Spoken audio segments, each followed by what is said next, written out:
the F-sharp news, and then we've got Scott's going to be talking about. Russell's. Sorry. I can be Scott for tonight. It's fine. John over here is going to be. He's going to be talking about Akka.NET later, which I have absolutely no idea what it's about, so that will be interesting to start with. But first off, we have some sad news. So it's the F-sharp news. It's some sad news to start with. This is George's last F-sharp Sydney user group. Oh, sad. Unfortunately, George has relinquished power over to me. So it's as professional as always, as you can tell. But no, we wish George all the best on his next adventure, and thank him for the effort that he put in getting this group up and running to the point where we're at today. And we've got over 200 members now on Meetup, which is pretty impressive. Particularly when I went to sign up as the organizer and I had to go, oh, wow, we've got enough members to actually have to pay for this. Anyway, without further ado, I'm going to make George do the news. And he has no idea what news I picked out for this month, so this is going to be fun. You can kind of see my computer down there. It's got the slides. Okay. Well, let's start. So, for the ones that wonder why I'm leaving, I am moving to the United States. I got a job offer to use F-sharp, so we're pretty excited. And yes, that's the company. So if you want a job there, just get your presentation. Yeah. Well, no, it's pretty bad news because the organizer of the F-sharp user group, like every 6 months, they move to the US to take a job with Jet. Yeah. So we need to bring more people to keep it working because you might go there in a few months. Well, yeah, I'm more than wait. You are next. Learn fun script. Down is next slide. Yeah, not across, down. Okay, so Yeah, we have George. You don't see?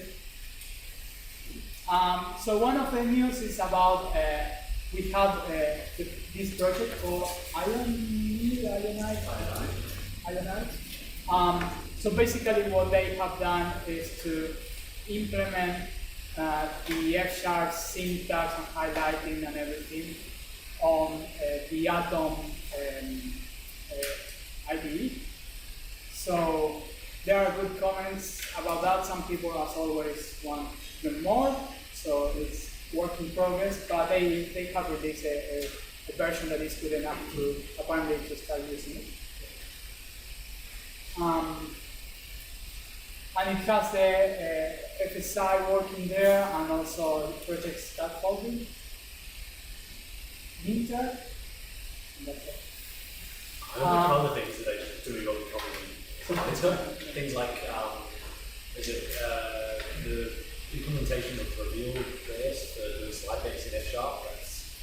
They've got built-in support in the editor so that you can be working on your slide deck and it will show you within the editor, so you actually have to go to browser to view it and stuff like that. I thought it was a standalone editor, but no, it's just an app.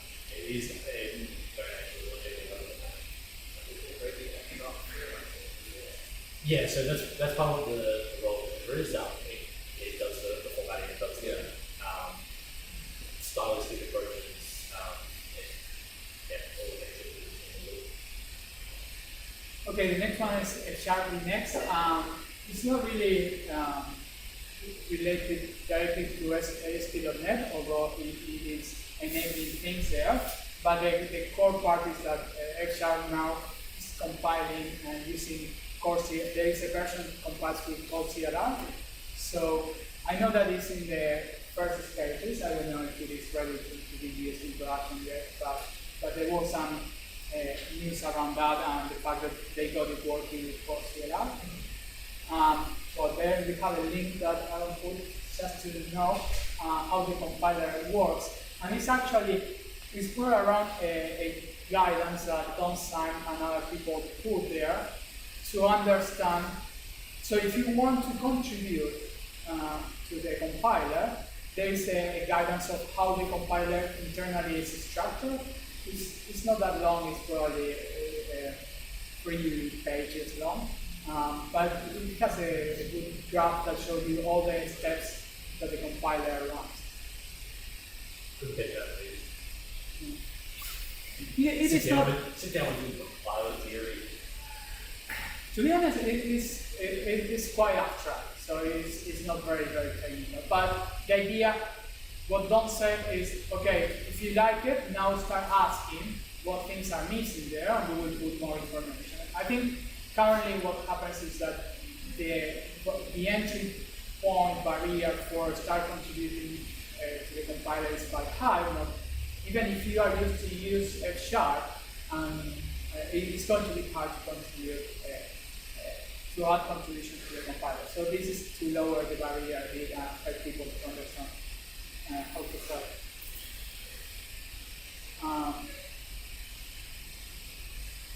Okay, so there's an episode, I think it was the last episode in Constant Minutes, in which Rachel Reese was speaking about Jet.com, how they are using F# internally and Azure there.